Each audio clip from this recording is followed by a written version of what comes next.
ప్రియులారా, ప్రార్థన చేసుకుందాం.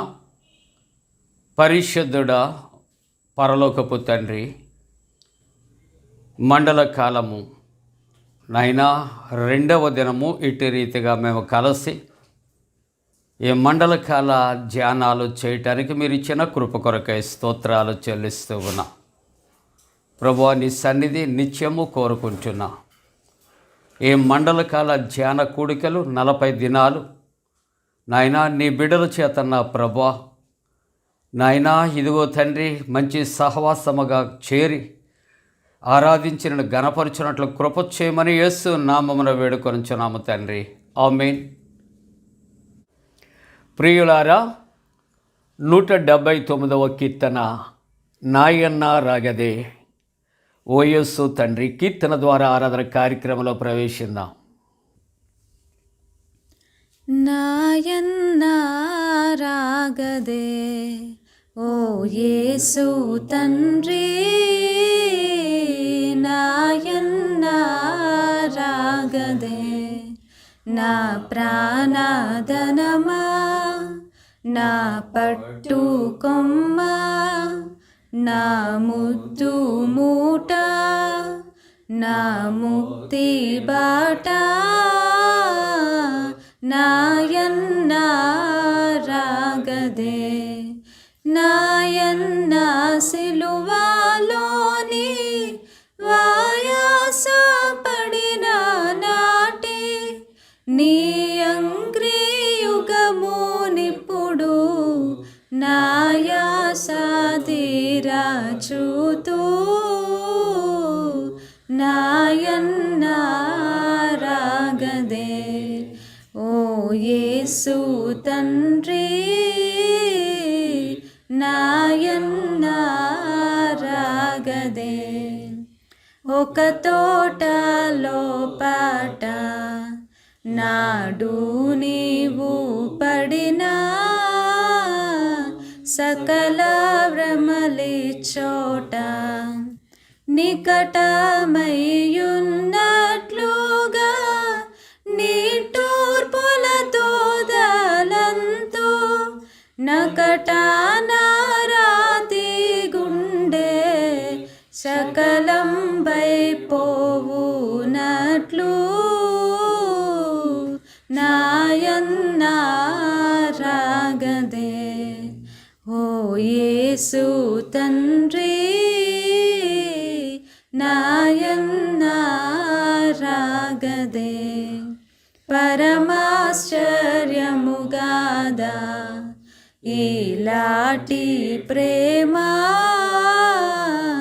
ధరణిలోనున్నదా. చురుకౌ ముల్లుల పోట్లకొని శిరమున వంటి నీచపు పురుగు కొరకంది చెడుని, కరుణన్ దర్శింతు నేడు, నాయన్న రాగదే. ఓ యేసు తండ్రి, నాయన్న రాగదే. ఈ చకమిదిగాదు మిగులాదలపోయా, ముచ్చటదిరాదు అచ్చి వచ్చిన నాయవత, రూడని ప్రక్క గ్రోచు గాయములోపలనే జోచిని ప్రేమ చూతూ, నాయన్న రాగదే.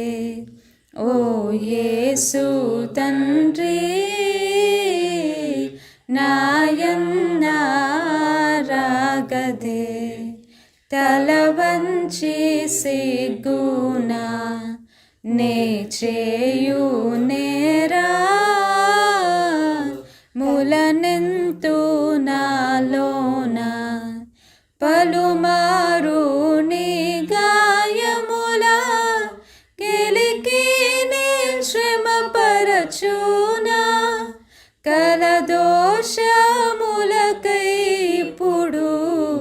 విలపించి వేడుకొందు నాయందారాగదే ఓ యేసు తండ్రి నాయందారాగదే.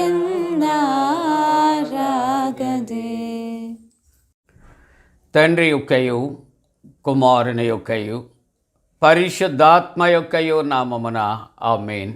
ప్రభువా మమ్మను కనికరింపుము, క్రీస్తు మమ్మను కనికరింపుము, ప్రభువా మమ్మను కనికరింపుము. మనమందరము కలిసి అపోస్తల విశ్వాస ప్రమాణాన్ని ఒప్పుకుందాం. భూమి ఆకాశములను సృజించిన సర్వశక్తి గల తండ్రి అయిన దేవుని నమ్ముచున్నాను. ఆయన కుమారుడును మన ప్రభు అయిన యేసుక్రీస్తు నమ్ముచున్నాను. ఈయన పరిశుద్ధ ఆత్మ వలన గర్భమున ధరింపబడి కన్యైన మరియకు పుట్టి పొంతి పిలాతు అధికారము క్రింద శ్రమపడి సిలువ వేయబడి చనిపోయి సమాధి చేయబడననియు అదృశ్య లోకములోనికి దిగననియు చనిపోయిన వారిలో నుండి మూడవ దినమున లేచి పరలోకమునకెక్కి సర్వశక్తి గల తండ్రి యగు దేవుని కుడి చేతి వైపున కూర్చుండి ఉన్నాడనియు సజీవులకును మృతులకును తీర్పు చేయటకు అక్కడ నుండి వచ్చిననియు నమ్ముతున్నాను. పరిశుద్ధాత్మ నమ్ముతున్నాను. పరిశుద్ధ క్రైస్తవ సంఘమగు పరిశుద్ధుల సహవాసమును పాపక్షమాపణయు శరీర పునరుద్ధానమును నిత్య జీవమును నమ్ముచున్నాను. ఆమేన్. ప్రియులారా, అందరము కూడా పరిశుద్ధ గ్రంథాలు తెరచి 139వ సంకీర్తన మొదటి వచనము నుండి 10 వచనాలు ఉత్తర ప్రత్యుత్తర రీతిగా చదువుకుందాం. 139వ సంకీర్తన మొదటి వచన ప్రారంభం. యెహోవా, నీవు నన్ను పరిశోధించి తెలుసుకొని ఉన్నావు. నేను కూర్చుండుట నేను లేచుట నీకు తెలియను. నాకు తలంపు పుట్టక మునిపే నీవు నా మనసు గ్రహించుచున్నావు. నా నడకను నా పడకను నీవు పరిశీలన చేసి ఉన్నావు. నా చర్యలన్నిటినీ నీవు బాగుగా తెలుసుకొని ఉన్నావు. యెహోవా, మాట నా నాలుకకు రాకమునిపే అది నీకు పూర్తిగా తెలిసి ఉన్నది. వెనుకను ముందును నీవు నన్ను ఆవరించి ఉన్నావు. నీ చేయి నా మీద ఉంచి ఉన్నావు. ఇట్టి తెలివి నాకు మించినది, అది అగోచరము, అది నాకు అందదు. నీ ఆత్మయుద్ధ నుండి నేను ఎక్కడికి పోవుదును? నీ సన్నిధి నుండి నేను ఎక్కడికి పారిపోవుదును? నేను ఆకాశమునకు ఎక్కినను నీవు అక్కడనున్నావు. నేను పాతాళమందు పండుకొనినను నీవు అక్కడనున్నావు. నేను వేకువ రెక్కలు కట్టుకుని సముద్ర దిగంతములలో నివసించినను. అందరము కలిసి 10వ వచనం చదువుకు. అక్కడను నీ చేయి నన్ను నడిపించును, నీ కుడి చేయి నన్ను పట్టుకొను. తండ్రికిని కుమారునికిని పరిశుద్ధాత్మకును ఆది అందిప్పుడు ఎల్లప్పుడూ యుగయుగములందుండునట్లు మహిమ కలుగునుగాక. ఆమేన్. ప్రియులారా, మండల కాలములో 2వ దినము కొరకు ఏర్పాటు చేయబడిన పరిశుద్ధ లేఖనాన్ని చదువుకుందాం. మత్తయి సువార్త 20వ అధ్యాయం 20వ వచనం నుండి 25వ వచనం వరకు చదువుచుంటుండగా అందరూ పరిశుద్ధ గ్రంథాలు తెరచి నాతో పాటుగా చదవాలని ప్రేమతో తెలియచేస్తున్నాను.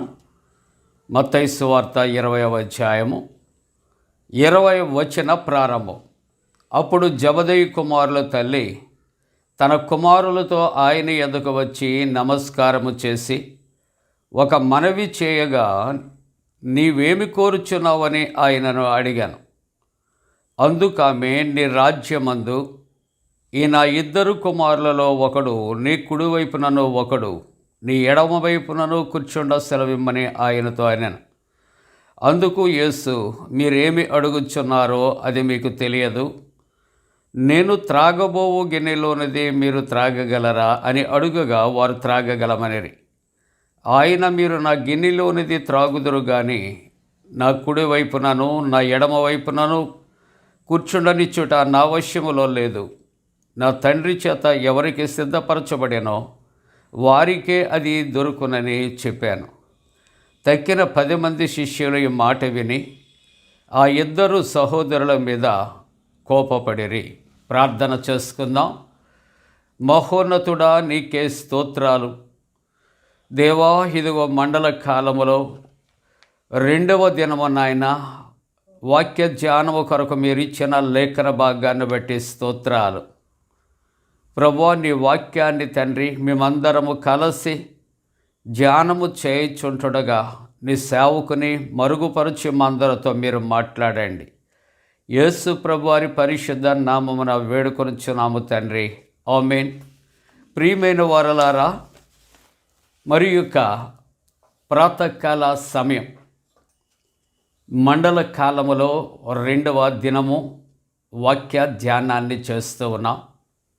మీ అందరికీ కూడా యేసు ప్రభువారి పరిశుద్ధ నామమున శుభాలు నేను తెలియజేస్తూ ఉన్నా. ఇట్టి రీతిగా ఈ మండల కాలం అనగా 40 దినాలు కూడా ఈ ప్రాతకాలములో మండలకాల ధ్యానాలు మనం చేస్తూ ఉన్నాం. కాబట్టి ప్రార్థనాపూర్వకంగా అందరూ ఏకీభవించి ప్రభువుని ఘనపరిచే కుటుంబాలుగా ఉండాలని ప్రార్థన చేస్తూ ఉన్నాను. ఈ మండల కాలములో 2వ దినము మనకు ఇవ్వబడినటువంటి అంశము అత్యాశ. చెబుతారా? అత్యాశ. దీనిని ఇంగ్లీష్లో చెబుతున్నటువంటి మాట గ్రీడీ అనే మాట వాడుతున్నారు. గ్రీడీ అనే మాట వాడుతున్నారు. మీకు అర్థమవటానికి ముందుగా పరిచయం చేస్తున్నాను. ఈ మాట ఫుల్ ఫామ్లో మనం జ్ఞాపకం చేసుకుంటే గ్రీడీ బ్రింగ్స్ గ్రీఫ్ అనే మాట, అనగా దురాశ దుఃఖానికి చేటు అనే ఒక మాట మనకు జ్ఞాపకం వస్తుంది. ఈవేళ అత్యాశ అని ఎందుకు ఈవేళ ఈ వాక్య భాగములో ఈ అంశము ఏర్పాటు చేయబడింది? ప్రార్థనాపూర్వకంగా ఆలోచన చేస్తున్నప్పుడు ఈ దినము మనం చదివినటువంటి వాక్యము మత్తయి సువార్త 20వ అధ్యాయము 20 వచన ప్రారంభము నుండి చూస్తూ ఉంటున్నప్పుడు జబదయి కుమారుల యొక్క తల్లి తన 2 కుమారులతో యేసు ప్రభు దగ్గరికి వచ్చి ఆమె చాలా భక్తితో గౌరవ మర్యాదలతో ప్రభువుని ఒక కోరిక కోరుతూ ఉన్నది. ఆ భక్తి, శ్రద్ధలు, మర్యాద అని నేను ఎందుకు ప్రస్తావిస్తున్నానని ఆలోచన చేస్తే 20వ వచనములో ఆమె తన బిడ్డలతో వచ్చి నమస్కారము చేసి ఒక మనవి చేయగా, ఈ 2 మాటలలో ఆమెకున్నటువంటి భక్తి కానీ, వినయము కానీ, విధేయత కానీ అక్కడ కనిపిస్తూ ఉన్నది. ఆ తల్లి తన 2 కుమారులు, జబదయి కుమారులు అనగా యాకోబు, యోహాను అని వారి 2 పేర్లు కూడా ఇక్కడ మనం జ్ఞాపకం చేసుకుంటూ ఉన్నాం. బిడ్డల మీద తల్లికి ఉన్నటువంటి ప్రేమ, లేక బిడ్డల యొక్క ఔన్నత్యాన్ని కోరుకుంటున్నటువంటి తల్లి యేసు ప్రభు దగ్గరకు వచ్చినప్పుడు యేసు ప్రభు వారు మొట్టమొదటగా 21వ వచనములో ఒక ప్రశ్న వేస్తూ ఉన్నారు. నీవేమి కోరుచున్నావు? యేసు ప్రభు ఆమెను అడుగుచున్నటువంటి ప్రశ్న, నీవేమి కోరుచున్నావు? ఆమె చెబుతున్నటువంటి సమాధానం చాలా ఆశ్చర్యపరుస్తూ ఉన్నది. పరలోక రాజ్యములో నీ కుడి వైపున ఒకరిని, నీ ఎడమ వైపున ఒకరిని, ఈ 2 కుమారులు కూడా ఉండాలి. ఆమె భాషలో అంటూ ఉన్నది, ఇట్స్ మై హంబుల్ రిక్వెస్ట్. అయ్యా, నేను వినయముగా ప్రార్థన చేస్తూ కోరుకుంటున్నానయ్యా, ఆ పరలోక రాజ్యములో నీతో ఉండటం, నీ కుడి ఎడమలుగా నా కుమారులు ఉండటం, ఈ గొప్ప భాగ్యాన్ని కన్నులారా నేను చూచి ఆనందించాలి అని దృక్పథము చేత యేసు ప్రభు దగ్గరకు వచ్చి ఈ మాట అడుగుచూ ఉన్నట్లుగా ఇక్కడ మనకు దైవవాక్యం మాట్లాడుతున్నది. కాబట్టి ఈవేళ మనకు ఇవ్వబడినటువంటి అంశము అత్యాశ. ఈ అత్యాశ అనే మాటకు మనం గ్రీడీ అని జ్ఞాపకం చేసుకున్నాం కదా. ఆశలు ఉండటం అనేది తప్పు కాదు. నేను జ్ఞాపకం చేస్తూ ఉంటాను గత అనుభవాలు, వాక్యాలు. Hope is necessity to live a man. మానవుడికి ఏదో ఒక ఆశ లేకపోతే బ్రతకటం చాలా కష్టం.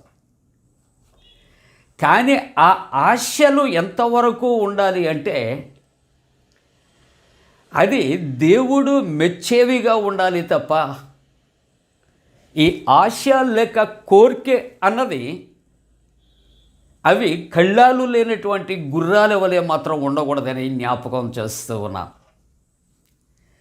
కాబట్టి బిడ్డలు ఒక ఔన్నత్యాన్ని కలిగి ఉండాలి, ప్రభువుతో ఉండాలి, పరలోకములో ఉండాలి, ప్రభువునకు కుడి ఎడమలో ఉండాలనే ఉద్దేశ్యము ఆశ తప్పు కాదు.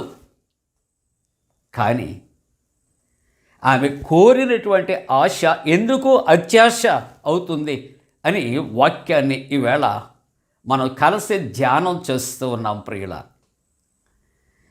అత్యాశ కొరకు మనకు తెలిసినటువంటి ఒక చిన్న ఇలస్ట్రేషన్ మీకు ముందు నేను జ్ఞాపకం చేస్తాను.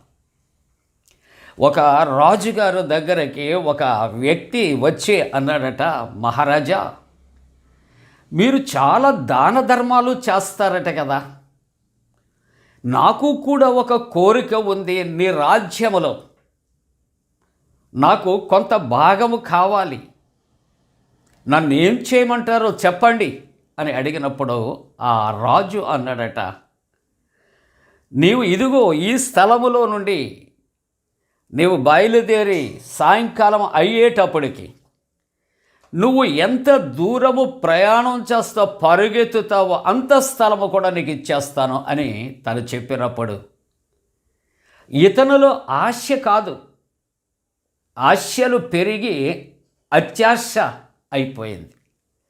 పరుగుబెట్టాడు. తిరిగి మరలా రాజు దగ్గరికి వచ్చి ప్రాణాలు విడిచి పాదాల దగ్గర పడి చనిపోయాడట. ఇది అవసరమా? ఒకడు లోకమంతయు సంపాదించుకొని తన ప్రాణమును పోగొట్టుకొనుట వారికి ఏమి ప్రయోజనము? ఎంత పెద్ద ప్రశ్న. మన యొక్క జీవితాల్లో ఒక ఆలోచన కలుగు చేస్తూ ఉన్నది కదా. ఆశ కలిగి ఉండటం సబబే, సమంజసమే. కానీ ఈ ఆశలు అత్యాశలుగా మారిపోకూడదు అని ఈ ఉపమానాన్ని మనం జ్ఞాపకం చేసుకున్నాం. పరిశుద్ధ గ్రంథములో కానీ, చరిత్రలో కానీ, నిజ జీవితాల్లో కానీ ఇటువంటి అనుభవాలు ఎన్నో చూస్తూ ఉన్నాం. వారిలో పరిశుద్ధ గ్రంథములో కూడా మనం కొన్ని అనుభవాలు, ఆశ కలిగిన వారు ఉన్నారు, వారు వాటితో దీవించబడ్డారు. అత్యాశ కలిగిన వారు ఉన్నారు, వారు శ్రమలు పాలైపోయారు. ఆశ కలిగి అడిగినటువంటి వారు 1-2 మాటలు మీ ముందుకు తీసుకుని వస్తున్నప్పుడు యేసు ప్రభు వారికి కుడివైపున ఉన్నటువంటి దొంగ ఒక ప్రశ్న వేశాడు ప్రభుతో, ఒక మాట విన్నవించుకుంటూ ఉన్నాడు. అడుగుడి మీకు ఇయ్యబడును అనే వాగ్దానాలు ప్రభు నెరవేరుస్తాడు కనుక ప్రభువుని ఆ కుడివైపున దొంగ అడుగుతున్నాడు ఏమని, యేసు నీవు నీ రాజ్యముతో వచ్చినప్పుడు నన్ను జ్ఞాపకం చేసుకో, that much is enough to me. అయ్యా నాకు అది చాలు. అటువంటి పరిస్థితుల్లో ప్రభు అంటున్నాడు, నేడే నీవు నాతో కూడా పరదైస్సులో ఉంటావు. ఎక్కువ వివరించటానికి సమయం లేదు. అవును ప్రియ దేవుని బిడలారా, హన్నా కూడా దేవుని అడిగింది. ఎంతవరకు అంటే తనకు తన కుటుంబానికి సంబంధించినంత వరకు మాత్రమే అడిగింది. హన్నా అడిగినటువంటి ఆ కోరిక ప్రభు ఆయన నెరవేర్చాడు. అలాగున దైవ గ్రంథములో దేవునికి ఏదైతే ఇష్టమో అటువంటివి ఆశ కలిగి అడిగినటువంటి వారికి ఆయన నెరవేర్చాడు. కానీ అత్యాశతో అడిగినటువంటి వారు ఆశీర్వాదాలు పోగొట్టుకొని దేవుని యొక్క ఉగ్రతకు గురైపోయారు. ఉదాహరణకు కొన్ని మాటలు క్లుప్తంగా ఆలోచన చేస్తూ ఉంటున్నప్పుడు ప్రభు మత్తయి సువార్త 18వ అధ్యాయంలో 14వ వచనంలో ఆయన అంటున్నాడు, కాగా ఈ బిడ్డల వలె, మరొక చోట అంటాడు, ఈ చిన్న బిడ్డల వలె తనను తాను తగ్గించుకునేవారు పరలోక రాజ్యములో గొప్పవాడు. అంటే నేను ఎక్కడో ఉండాలి, ఎవరికి అందనంత ఎత్తులో అని ఆశించడం తప్పు కాదు, కానీ అంతవరకు నువ్వు ఎదగటానికి ప్రయత్నం చేయి. ఒకేసారి నీ ప్రయత్నాలు లేకుండా నీవు అందరినీ దాటి వెళ్ళిపోవాలని అత్యాశ మాత్రం వద్దు అని ప్రభు బోధిస్తూ ఉంటున్నాడు. ప్రియులారా, ఇక్కడ అత్యాశ కొరకు కొద్ది మాటలు నేను క్లుప్తంగా జ్ఞాపకం చేస్తే, ఆదికాండములో 11వ అధ్యాయం 4వ వచనములో ఇక్కడ మనకు షేము నోవహు కుమారుల కొరకు జలప్రళయం అనంతరము ఈ మాటలు మనకు వ్రాయబడ్డాయి. వారట ఏమనుకుంటున్నారు, మనము భూమి యందంతటా కూడా మనం ఏం చేద్దామంటే చెదిరిపోకుండా ఉండాలి, చెదిరిపోకుండా ఉండాలి. ఒక పట్టణాన్ని మనం కడదాం, ఆ పట్టణము ఆకాశము శిఖరమునకు ఒక గోపురమును కడదాం. ఆ శిఖరము, ఆ గోపురము ఆకాశాన్ని అంటుకోవాలి, మనం పేరు సంపాదించుకుందాం. అది వారికి ఉన్నటువంటి అత్యాశ. ప్రియమైన దేవుని బిడ్డలారా, వీరి అత్యాశ ఎంతవరకు ఏ విధంగా జరిగిందో మీకు తెలిసినటువంటి మాటే. భాషలు తారుమారైపోయే బాబేలు గోపురము, ఒకరి మాట ఒకరికి, ఒకరి భాష ఒకరికి అర్థం కావటం లేదు.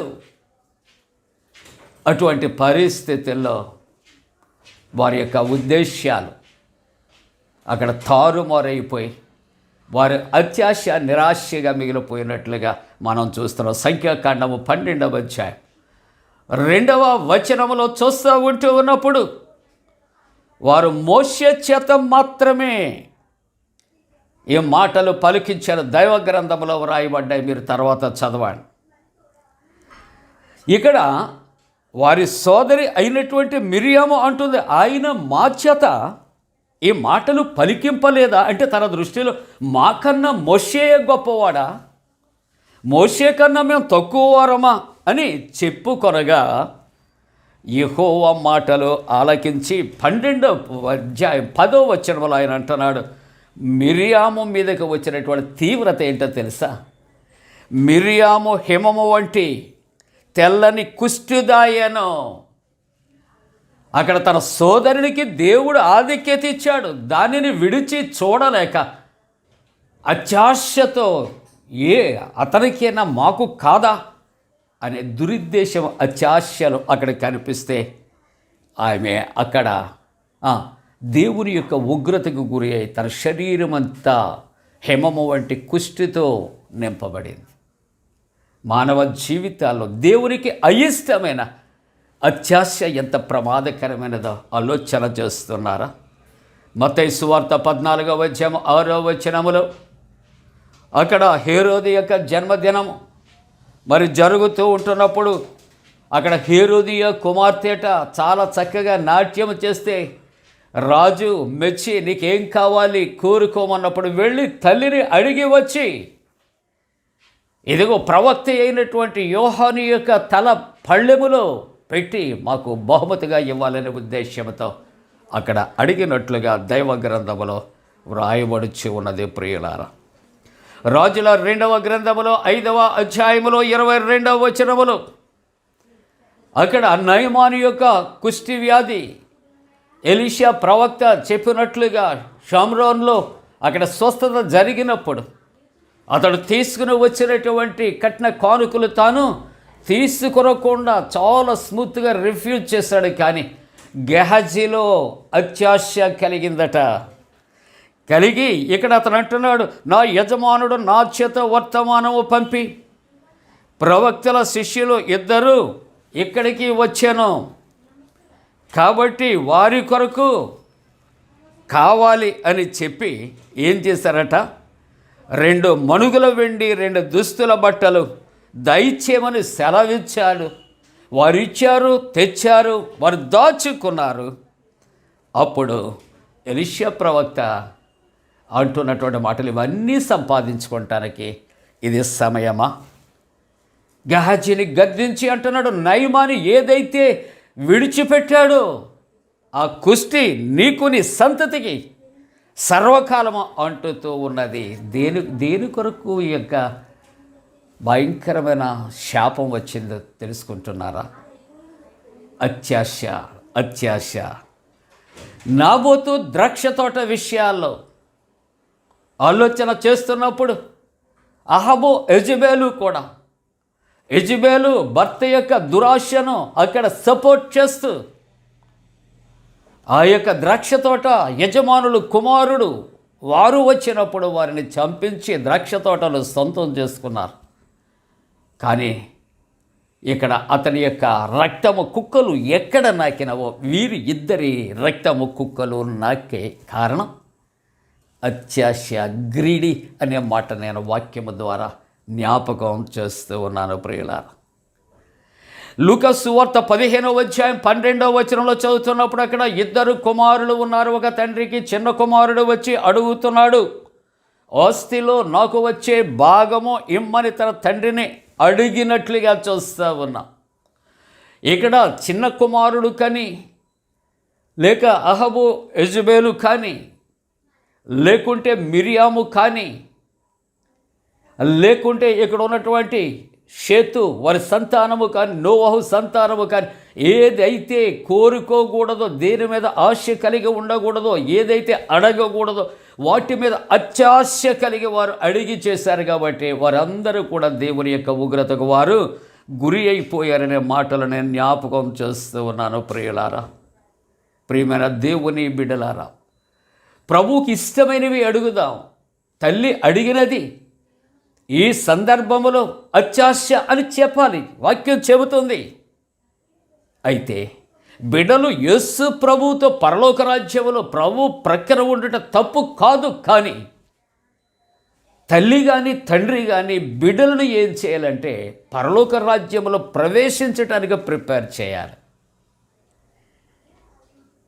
మనం ఒక మంచి రిజల్ట్ పొందుకోవాలంటే తల్లి తండ్రి ఆ బిడ్డలను చక్కగా ప్రతి దినము కూడా కాలేజీకి పంపిస్తూ, చక్కగా ట్యూషన్గా పంపిస్తూ, వారిని మనం చక్కగా గమనిస్తూ చదివిస్తూ, వారిని పరీక్షలు రాయించి వారి గుడ్ రిజల్ట్ కొరకు ఎదురు చూడాలి తప్ప వారిని ప్రోత్సహించకుండా, వారిని చదివించకుండా, వారు చదవకుండా, కాలేజీకి ప్రాపర్గా వెళ్లకుండా నా బిడ్డ హై ఫస్ట్ క్లాస్ డిస్టింక్షన్లో పాస్ అవ్వాలంటే ఇది సమంజసమా?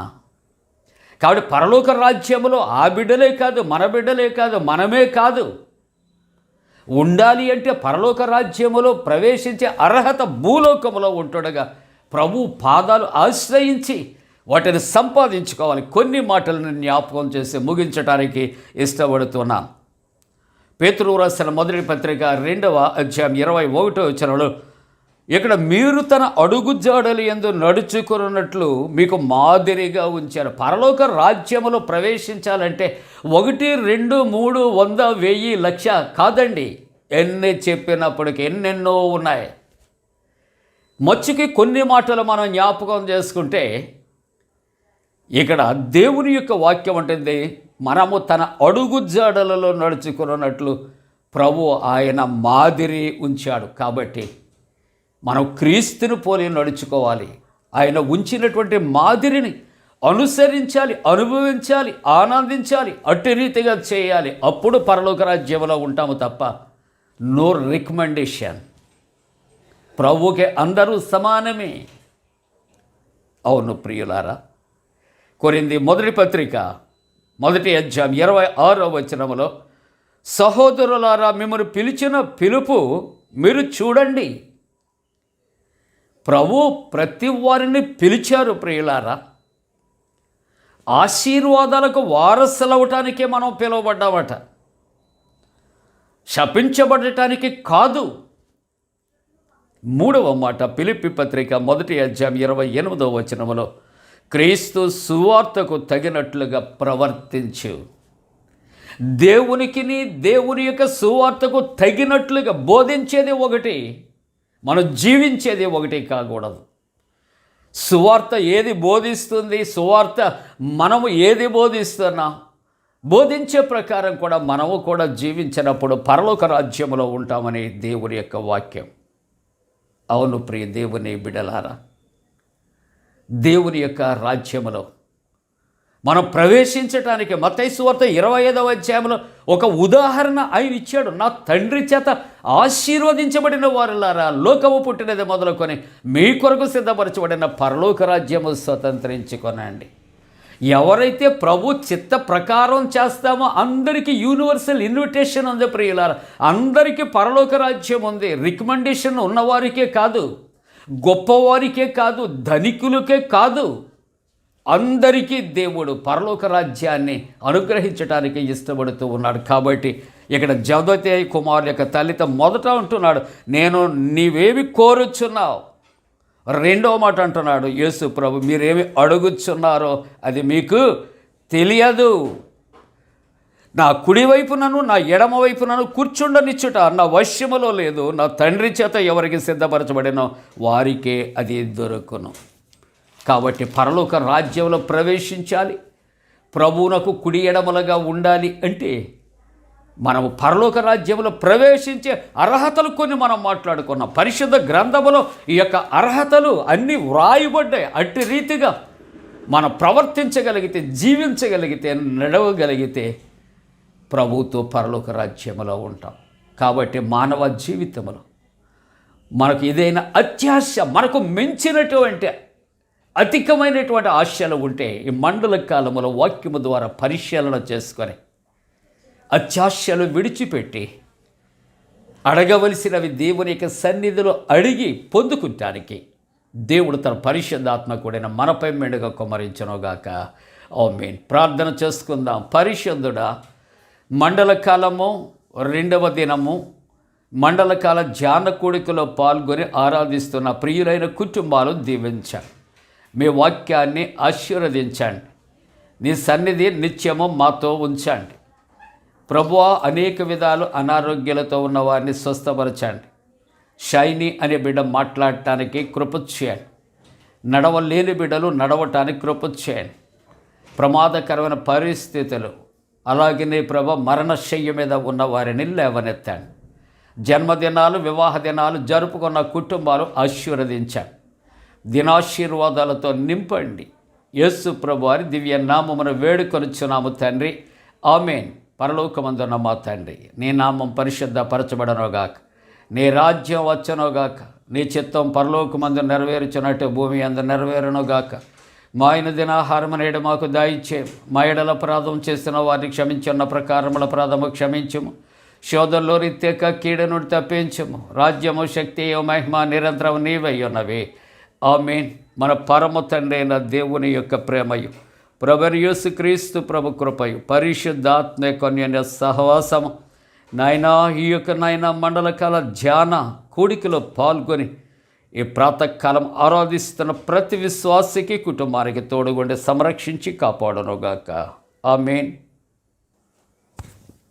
సిలువ రక్తధారాలు ప్రవహించుచున్నవి, ఎవరైనా దానిలో మునిగిన శుద్ధి నొందెదరు. నేనమ్ముదున్ నేనెరుగుదున్ యేసు నా కొరకు. నేనమ్ముదున్ నేనెరుగుదున్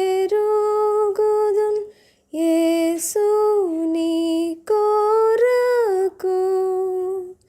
సిలువలో నా బలియాయె నిన్ను రక్షింపాను. సిలువలో నా బలియాయె కృప